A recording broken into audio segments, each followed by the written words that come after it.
Are you constantly reaching for distractions? Food, scrolling, anything to avoid uncomfortable emotions? In this video, I reveal the hidden cost of numbing and why it keeps you stuck in the same patterns, no matter how hard you try. Drawing from my own personal journey, I'll show you how facing your feelings is actually the key to true transformation. If you're ready to break free and step into your most fulfilling life, then this is for you. So, starting off with my own personal story, I personally was really struggling with alcohol. And I wasn't like, I wasn't like a falling down drunk. I, could keep a job. I didn't have any like huge consequences from my drinking. And I actually wasn't even drinking that much. I was drinking like 2, 3 glasses of wine a night. But it was enough to start giving me some consequences. So, like, I was really tired, I was irritable. I kept, I'd be in like a good rhythm of like working out and eating right. And then I would like totally mess that up because I drank and I ate or things like that. And I just became more and more isolated and I didn't want to be social because I didn't like how I was looking. So I started to have some consequences. And I also just kind of knew that like, this is not the life that I want to live. So, as I took steps to stop drinking, because I started to realize, I was like, oh, wow. Like, I remember I started like a Google Doc with a friend who lived in another state. And we're like, we're going to say how much we drink every week, which is hilarious because we did that for maybe a second and we probably both didn't tell all the truth on that Google Doc. But nonetheless, it did not work, right? And so I knew I was going to have to get serious about this because my partner at the time was drinking very heavily. And I just was like, well, this is not going anywhere pretty. So I decided to quit drinking. And it was really a hard decision because I had used alcohol for everything. I'd used it to celebrate. I'd used it when I was depressed. I had used it when something didn't go right. I used it to socialize. I used it, just whatever, like good, bad, alcohol, right? Like, it's so prevalent in our culture. And by the way, this doesn't have to apply to just alcohol. We humans, I don't know if you've noticed, but we can use absolutely anything to numb ourselves. We're really good at finding anything that we're like, oh, we'll use this to make everything, not feel as awful as it is, like coping mechanisms. But when they're negative, then they have consequences, right? And so just saying, it can be anything. It doesn't have to be alcohol, but for me, it was alcohol. So when I thought about quitting, I was just like, well, how am I going to do all this stuff? Like, and also, I didn't have any coping skills, so I had to like figure out other coping skills. But looking back after I did quit, what I can see now in hindsight is that all that numbing I was doing was keeping me stuck in a life that I didn't want. And the more I numbed, the more I stayed there and I didn't do anything about it. And so I remember, after I had quit drinking for a few weeks, I called a friend because I was like having a bad day. And I was just like, look, I'm going to drink. I really want to drink. And she was like, okay, well, you can do that.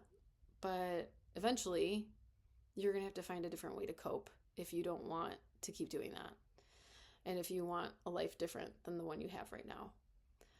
And that hit me hard. I was like, oh man, she's so right. And so I actually didn't drink.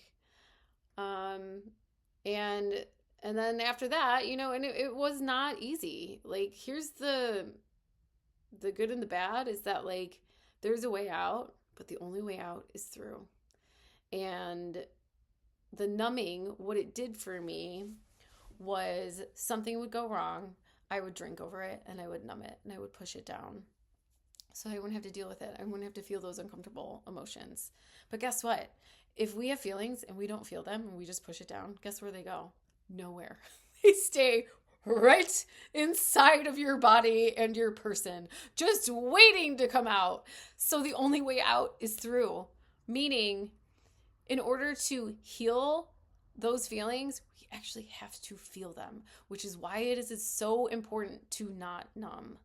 And well, that's for another video. It's important to not numb because we need to feel them to heal them. But the good news is that I realized after a while that, oh wow, when I feel my feelings, they don't stick around that long. I hear a lot of people say like feelings are not facts, which might sound weird, but meaning like they do not last forever. They are transient. So you feel them and then they go. You process the emotion and then it is gone. Do you ever see like birds? I was like reading this book by Eckhart Tolle, and like he talks about ducks. Ducks will get into it, right? They'll get into it. They'll fight over like territory. I don't know, things that ducks fight over. And then the ducks will go away and you'll see them both like flap their wings really, really hard. Because what they're doing is they're releasing that tension that they just felt. They're releasing it from their body. So that's another thing. Like we can feel our emotions. Also, like a good hard workout is going to really help you process some stuff, I've learned. So, stop numbing so that you can feel to heal. And also, feelings do not last that long. But guess what? What makes feelings last a really long time is numbing. So, I already did the recap, so I'm not going to do that again. Feel to heal, they don't last that long.